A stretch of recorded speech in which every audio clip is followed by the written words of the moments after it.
ایک شخص جس نے نصیحت چاہی۔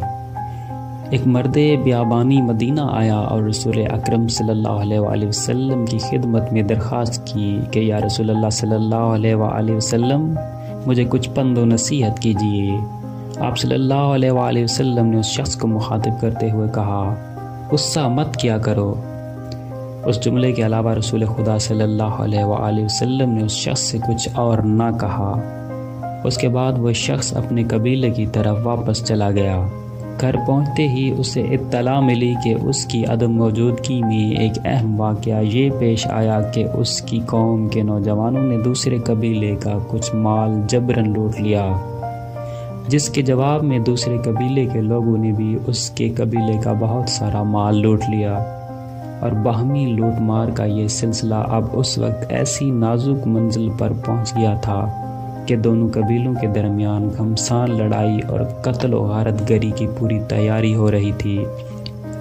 یہ خبر سنتے ہی وہ شخص شدت غیظ و غضب کی وجہ سے آگ ببولا ہو گیا۔ اس نے فوراً ہی اسلحہ زیب تن کیا اور میدان کارزار کی طرف روانہ ہو گیا تاکہ اپنے قبیلے والوں کا ساتھ دے سکے۔ اسی اثنا میں اسے خیال آیا کہ وہ ابھی مدینہ گیا تھا اور رسول خدا سے نصیحت کا مطالبہ کیا تھا، تو حضرت صلی اللہ علیہ وآلہ وسلم نے ارشاد فرمایا تھا کہ اپنے غصے پر قابو رکھا کرو۔ وہ پھر غور کرنے لگا کہ آخر وہ کون سی چیز ہے جس نے اسے اسلحہ اٹھانے پر مجبور کر دیا، اور آخرکار کیا بات ہے جس کی وجہ سے میں لڑنے اور قتل و غارت کرنے کے لیے آمادہ ہو گیا ہوں؟ آخر میں اس قدر غضبناک کیوں ہو گیا ہوں؟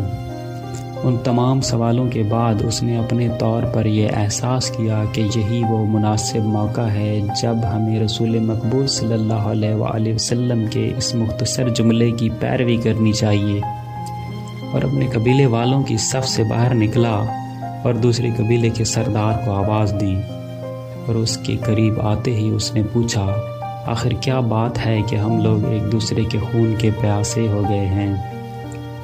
اگر اس لڑائی کا مقصد اس مال کی تلافی ہے جو ہمارے قبیلے کے نوجوانوں نے بے وقوفی کی بنیاد پر تمہارے قبیلے کے لوگوں سے زبردستی چھین لیا ہے، تو آؤ میں تمہارے اس مال کی تلافی اپنی ذاتی ملکیت سے کیے دیتا ہوں۔ یہ کوئی ایسی بڑی بات نہیں ہے کہ ہم لوگ ایک دوسرے کے خون کے پیاسے ہو جائیں۔ جب دوسرے قبیلے کے لوگوں نے اس شخص کی عاقلانہ گفتگو سنی تو ان کی عزت اور غیرت مردانگی جاگ اٹھی اور کہنے لگے، ہم تجھ سے کسی طرح بھی کم نہیں ہیں، اگر ایسی بات ہے تو ہم اپنا دعویٰ واپس لیتے ہیں۔ اس کے بعد دونوں قبیلوں کے لوگ خوشی خوشی اپنے گھر واپس لوٹ گئے۔